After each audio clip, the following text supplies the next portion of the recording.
Hey everybody. So today we're going to talk about exponential functions, and we're just going to jump into it here. If we have a function f, we can see when x, or the domain values, as they're increasing, 0, 1, 2, 3, and so on, what's happening to the y is each one is doubling. So the next one would be 416, 532, and so on. So this function actually is f of x equals 2 to the x power. In this case, you can see it's the exponent that's changing, not the base. So we often have x squared. That's when the base is changing and the exponent stays the same, not now. Now the exponent is as it changes, then the whole thing's going to change dramatically, actually. So in general, the domain of this function is, this is the symbol for all real numbers. So any real number is going to be part of the domain. And the range, the y values, they have to be positive, 0 to infinity. And actually, if you look at, this is 2 to the x power, and we have some here, you can see the x-axis here, this graph will never touch it. It's going to get closer and closer and closer. It's called an asymptote. And you can see when x equals -2, we're back here, we're way down here at 1/4. Remember, negative exponents means you move to the denominator, kind of like over here. -1, we're at 1/2. 0, we're at 1. And then it's 2, and then 4, and then again 8, 16, and so on. So exponential functions get really big really fast. They also die down to 0 very quickly in the negative direction. When we have the graph y equals 2 to the negative x, we have the exact opposite effect. As x gets large, the whole function gets closer and closer and closer to the x-axis. Never gets there. Just gets closer and closer. Again, the x-axis in this case is the asymptote. You can see when x goes negative, you can see all of the negatives, we're going to get positive. So back here, it gets really large really fast. And you can definitely see the connection between these two graphs. So let's go in general. So when we have an exponential function, b to the x, we can see that, first of all, b won't be 1, and b is going to be positive. And we'll talk about the two different cases. All the graphs go through 0, 1 that are of this form here. And when b is bigger than 1, they're going to look in this general shape. The larger b is, the more sharply it shoots up, or the smaller b is, the more mellow it kind of curves out here. Now when b is between 0 and 1, then we have the exact opposite effect. You'll notice both are one-to-one functions.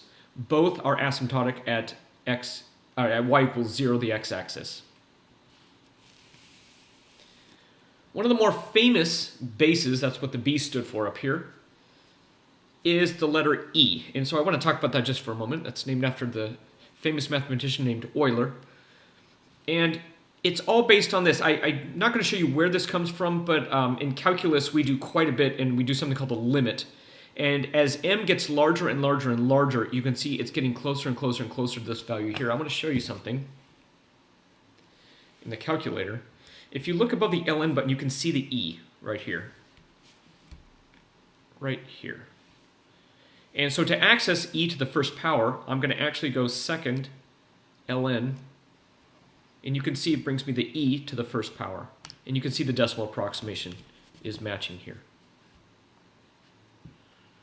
And it goes on and on. E is one of those numbers that comes up in, it's kind of like pi. It's what's called an irrational number. But it kind of comes up in nature all over the place, just like pi does. So what we're going to do next is we're going to come up with an equation based on a couple of points. So if we know that a function is exponential, here's the general form of an exponential function, a times b to the x power. And if it goes through these 2 points here, I can plug in x and y into here and here for here, and x and y here into here. And then what we can do is set them up as a proportion. So you can see the top one is this equation here, and the bottom one here is this equation here. And when you flip that over and multiply and everything, you end up here. And so the a's reduce out, and you can see this is where b to the third, remember when you divide the same bases, you subtract. So be careful, it's a minus situation here. So that becomes 3 plus 2, or b to the fifth. That number very nicely becomes this here, and this perfect one, of course, is exactly 5 to the 5th power.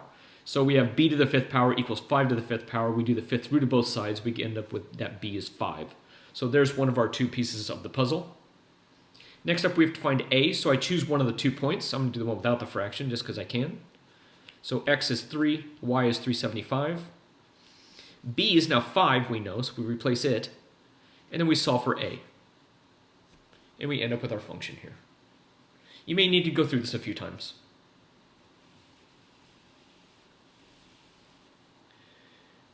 Next up, we're going to have an exponential function, and we're going to translate it, is what it's called. We're going to shift it around. So it says, so we have f of x equals 9 to the x power. And if we shift this function 7 units up, that's going to be x to the 9th, then plus 7. Meaning all the y values that we had here are all going to get bumped up by 7. b is just a little bit different. Here we're going to shift 7 units to the left. So left and right is going to have to do with the exponent. Up and down are going to have to do with the whole base. So even though we're going left, we're still going to put plus 7. It needs to be the opposite of what it is here. So if we're going to the left 7, it's going to be 9 to the x plus 7. If it's said to the right 7, it would be x minus 7 in the exponent there. So again, it's the exact opposite of kind of the way that it looks. Now, if we take f of x and reflect it around the x-axis and the y-axis, what that does is that changes the x function here becomes negative. And then the y function also becomes negative. So they both become negative because we're reflecting around both of them.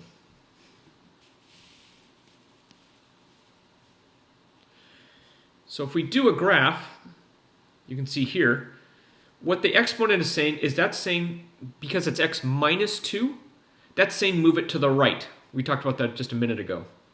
So we're going to take our normal graph for the x, that's the blue. The minus 2 up here shifts the whole thing to the right by 2. No problem. Then the minus 2 says take this, the red, and move the whole thing down 2 units. So this minus 2 has to do with dropping it down, moving it downward. You can see the green, moving it downward. Moving it to the right has to do with the x minus 2 part here. Now the domain is all real numbers, negative infinity to positive infinity, no problem. But up and down, the range is negative 2 and up, and we are not including negative 2. This becomes my new asymptote. It's never going to touch y equals negative 2, but it'll get closer and closer. Just like our previous graphs, we're getting closer and closer to 0. Here it's negative 2.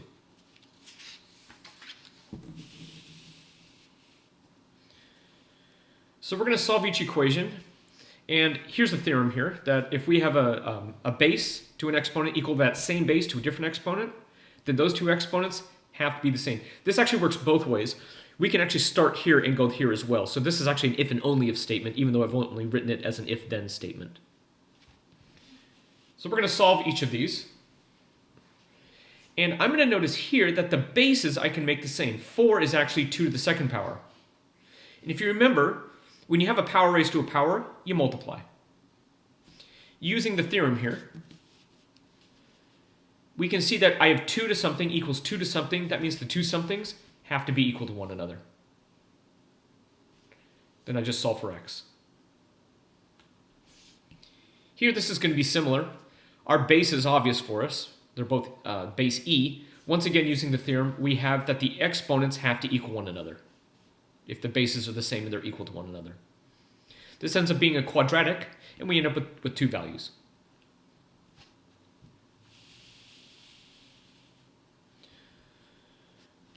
So we're going to solve this one. This is going to be very similar to the previous number 2 up here. The base is e. You can see I can bring that up, and it changes it to a negative exponent, and now the bases are the same. So now I can set the exponents equal to one another. Subtract 3, divide by 2, and here's my value. Now here,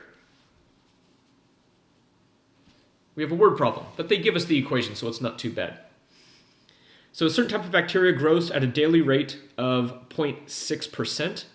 If 15 bacteria are present today, find how many will be present in 110 days. We're going to use this as our formula.